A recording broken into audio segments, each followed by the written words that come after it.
Hello everyone, मैं doctor Reena आज आपके साथ डिस्कस करूंगी कि कैपिंग क्यों करानी चाहिए, किस कंडीशन में करानी चाहिए, कैपिंग हमारे दांतों को क्यों ज़रूरत होती है, क्यों आरसीटी के बाद डॉक्टर आपको कैपिंग के लिए बोलते हैं। इन सारे टॉपिक पे डिस्कस करेंगे। स्टेप बाय स्टेप देखेंगे कि कैपिंग क्यों करानी चाहिए और इसके क्या प्रोसेस होते हैं। फर्स्ट ऑफ ऑल, जब आपके दांतों में कीड़ा लग जाता है और डॉक्टर आरसीटी करते हैं उस दांत की, तो आपको कैपिंग एडवाइस करते हैं। बिकॉज वो दांत काफ़ी कमज़ोर हो जाता है। जब दांत में कीड़ा लग जाता है तो दांत काफ़ी गल जाता है या फिर बहुत ज़्यादा खोखला हो जाता है। ऐसे में कैपिंग सबसे ज़्यादा ज़रूरत होती है उसको।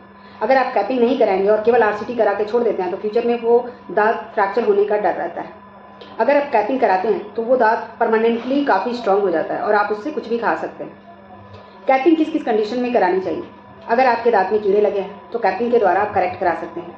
अगर आपके दांत छोटे हैं साइज में और देखने में अच्छे नहीं लगते हैं तो भी कैपिंग के द्वारा उसे सही कराया जा सकता है। आपके दांतों में गैप है या फिर आपका दांत फ्रैक्चर है, इन सारे प्रॉब्लम का बेस्ट सोल्यूशन है कैपिंग। कैपिंग के द्वारा आप इन सब चीज़ों को करेक्ट कर सकते हैं और एक सही स्माइल लाइन पा सकते हैं और एक स्ट्रॉन्ग दांत पा सकते हैं। कैपिंग के प्रोसेस क्या क्या होते हैं?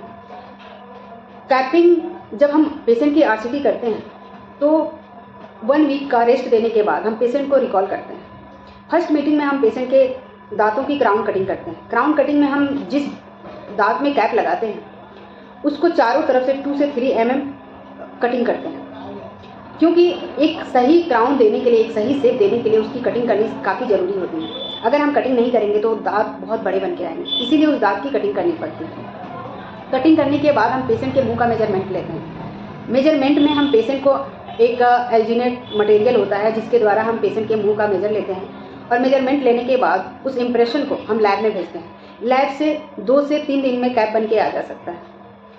सेकेंड सीटिंग में या सेकेंड रिकॉल में हम पेशेंट को कैप लगाते हैं और देखते हैं कि पेशेंट कंफर्टेबल है कि नहीं। क्या पेशेंट को वो कैप कंफर्टेबल है या पेशेंट के दांत में वो सही बैठ रहा है, कहीं हाई पॉइंट तो नहीं है। ये सारी चेक करने के बाद अगर पेशेंट उस दांत में कंफर्टेबल है और देखने में सही लग रहा है तो हम उसको परमानेंटली लूटिंग एजेंट से फिक्स कर देते हैं और पेशेंट को एडवाइस करते हैं कि वो 2 से 3 दिन तक उस दांत की एक्स्ट्रा केयर करें और 2 से 3 घंटे वो कुछ भी ना खाए, क्योंकि उसको सेट होने में थोड़ी टाइम लगता है।